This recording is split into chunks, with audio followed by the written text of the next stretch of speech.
Been here before? Welcome back. If you haven't, you have much to catch up on. Nearly 5 years ago, we sold our goat farm in Victoria to hit the road in a truck and caravan. After 4 years of exploring Australia, we have changed course a little, selling our caravan and buying a 48-foot yacht. Exploring overland is still a priority in our truck, but now we are adding the sea to our adventures. Oh, and I forgot to mention, we don't know how to sail.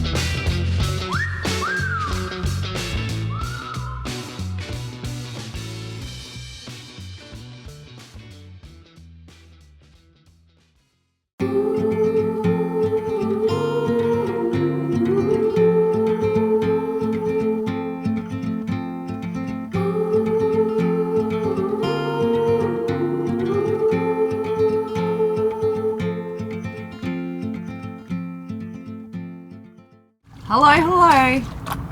We've got news to share with you, and we thought we better do it now rather than wait until we're up to that episode. Yes, sooner than later. You might have already heard what happened, but we thought we'd just fill you in on the details of some stuff that happened to both of us. Yes, and where we're at right now and how we got here, being that we are so far behind with our videos now. We're at Airlie Beach, you probably know that. And 2 weeks ago, was it 2 weeks now? I think it might have been. Nearly two weeks. Yeah. We had a little bit of a dinghy disaster. Well, that's what we're calling it anyway.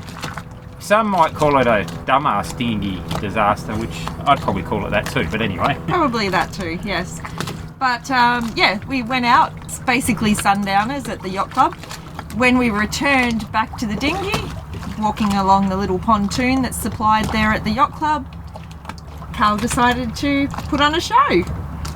When I was hopping into the dinghy, somehow I either miscalculated, tripped or whatever, but basically I fell off the pontoon into the dinghy and missed the dinghy with my hands and got the gunnel or the side of the dinghy with my ribs. So my top half was over the edge like a sack of potatoes, and my bottom half was in the boat and my ribs were on the edge and they broke, all four of them. So I ended up with 4 fractured ribs, a punctured lung. Pneumothorax, so yeah, punctured lung. Punctured lung and a bit of air and bleeding around my lung and in between my skin. But so, he did land into the water. I did. In the end, I ended up in the water. And tried to get out of the water. I did. Which was unsuccessful, and that's when he realised that he'd injured himself. Because I put my ribs over the edge to climb in, and that wasn't a good feeling for me. Squealed like a pig.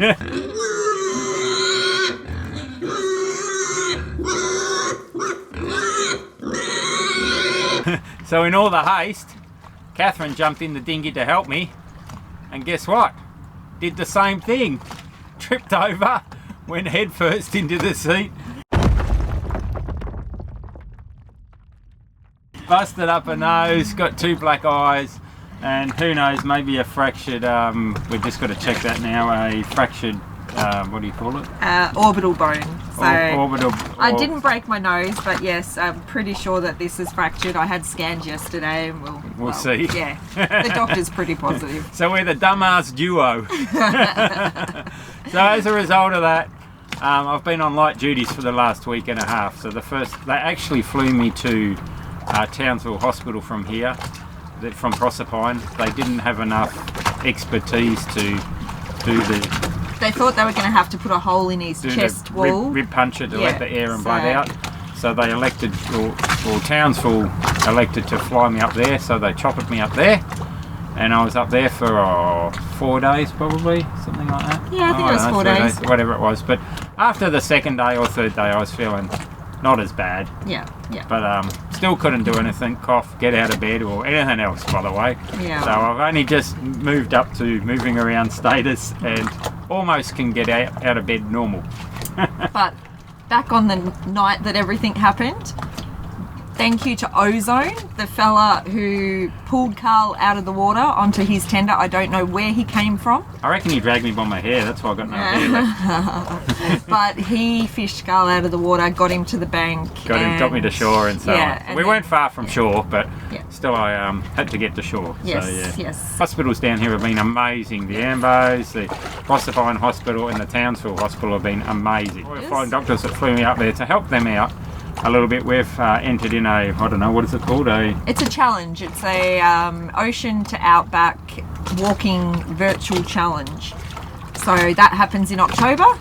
In the meantime, we're looking for sponsorship, Fundraising, donations, Yep. just to raise funds, and we're going to walk our 100 kilometres or so Each, yep. in October each to help raise money for the Flying Doctors. So we'll leave links below for all that information in the description, and it'll be great if you can help out. It's all going to a great cause, and they were super good with me. Like, they were so good, unbelievably good.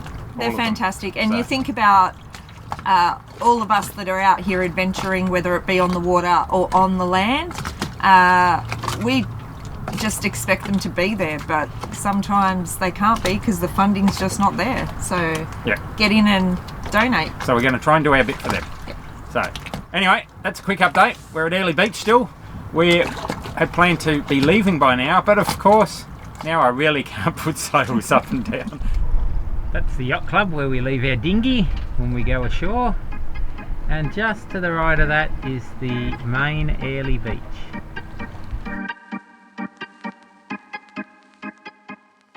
So we've got to hang out here for the next 6 weeks or so until my ribs recover enough that I can get out, put sails up, and we can get out to the islands.